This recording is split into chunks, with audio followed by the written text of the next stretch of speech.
Welcome to the 12 Days of HART, Holiday Anxiety Reduction Tips. This is day number 11, and I am your guide, Dr. Don Wood. You know that now. And we're going to be taking a look at number 11. And I'm going to, again, how do we start? Put on our holiday hats. Right?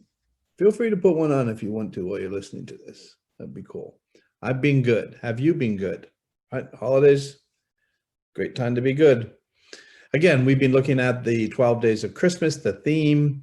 And so let's look at what happens. Let's get, forgot about this. Can't forget her. Alexa, play some holiday music. Here's a station you might like. Holiday favorites on Amazon Music. What do we got? Oh, there's no place like home. We heard that before, but it's a great song, so we can do it again. So let's see, on the 11th day of Christmas, my true love gave to me 11 pipers piping. Am I glad we stopped looking at this literally? I have no idea. 11 pipers piping. Okay, so that's what we've got. So let's take a look then at the number 11. What is number 11? So 11 is sort of a tricky number. You think about it.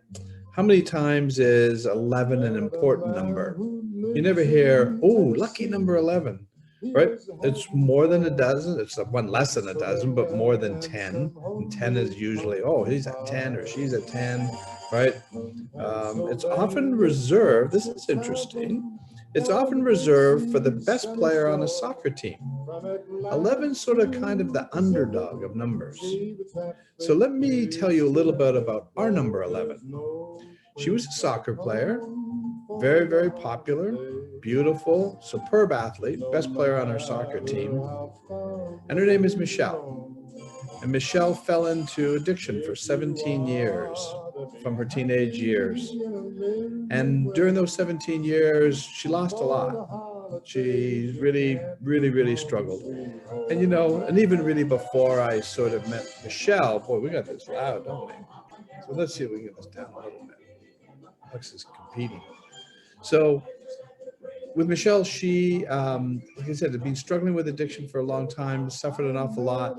And I met a lot of people in addiction, and it really helped me understand. If you remember, one of the earlier lessons or one of the earlier tips that we talked about was understanding. Number 11 is really talking about judging and judging people. So we need to stop judging people when they're in that kind of addiction. Addiction is really, it's affecting every family in this country, whether rich, poor, white, black, it doesn't matter. It's now a big problem in this country. My buddy Joe Polish started the Genius Recovery Network to really help. And as he said, we need to change the dialogue about addiction. And not just addiction, right? But the idea, tip number 11 is, let's not judge people who are different. Let's not judge people for having a different way of life or things that they're struggling with. You know, I used to hear that, oh, addiction is a weakness, it's a character flaw. And it really, I don't believe that. I don't really believe that at all. People get stuck in that kind of a lifestyle, and it's very difficult to get out. The good news is Michelle came to see us 2 years ago, 17 years of addiction. She's absolutely clean. She's leading her life the way she wants to now and has had no desire at all to go back to that. So she is a miracle, and we're very proud of her. So again, one of the things that she said, which was really powerful when she first came in, she says one of the secrets to why she felt she did so well is because when she came in, we didn't judge her. In fact, the words I said to her is, Michelle, there's nothing wrong with you. There's nothing wrong with your mind.